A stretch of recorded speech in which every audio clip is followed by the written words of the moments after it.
রাজধানীর ওয়ারীতে ডিবি পরিচয়ে ছিনতাইয়ের ঘটনায় আন্তঃজেলা ডাকাত চক্রের 9 সদস্যকে গ্রেফতার করেছে পুলিশ। গত 27 মে রাতে ব্যবসায়ী হরিপদ পাল স্বর্ণ ও নগদ টাকা নিয়ে বাসায় ফেরার পথে রথখোলা সড়কে ডিবি পরিচয়ে একদল ব্যক্তি তাকে আটকায়। পরে মামলার ভয় দেখিয়ে তার কাছ থেকে 57 ভরি স্বর্ণ ও 1,47,000 টাকা ছিনিয়ে নেয় তারা। ঘটনাটি সিসিটিভি ফুটেজে ধরা পড়ে। এ ঘটনায় মামলা দায়েরের পর পুলিশ সিসিটিভি ফুটেজ ও তথ্য প্রযুক্তির সহায়তায় অভিযান চালিয়ে টিকাটুলি ও কেরানীগঞ্জ থেকে 9 জনকে গ্রেফতার করেছে। তাদের কাছ থেকে লুট করা স্বর্ণ ও টাকা উদ্ধার করা হয়েছে। মোট 9 জন ব্যক্তিকে ডাকাত দলের সদস্যকে গ্রেফতার করি এবং তাদের কাছ থেকে 57 ভরি স্বর্ণ যে লুণ্ঠিত হয়েছিল এবং 1,47,000 টাকা, তার পরিবর্তে আমরা 17 ভরি স্বর্ণ, গলিত স্বর্ণ, গলিত স্বর্ণ এবং 6,80,000 টাকা উদ্ধার করতে সক্ষম হয়। এছাড়া ঘটনার সাথে জড়িত ডাকাতি মামলায় ব্যবহৃত যে মোবাইল,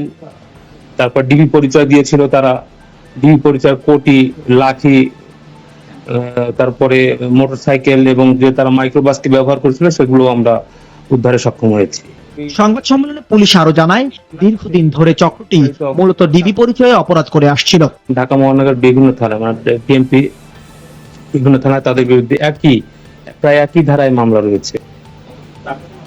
ডাকাতি মামলা রয়েছে, যেমন আমরা পেয়েছিলাম শহীদ মাঝি, ওনার বিরুদ্ধে 6-7টি মামলা রয়েছে রমনা থানায়, মতিঝিলে এবং ফিরোজাতে। পুলিশ জানায়, গ্রেফতারকৃতরা দীর্ঘদিন ধরে ডিবি পরিচয়ে ছিনতাই সহ বিভিন্ন অপরাধে জড়িত। তাদের বিরুদ্ধে রাজধানীর বিভিন্ন থানায় একাধিক মামলা রয়েছে। এ চক্রের সঙ্গে আরো কেউ জড়িত আছে কিনা তা খতিয়ে দেখছে আইন শৃঙ্খলা বাহিনী।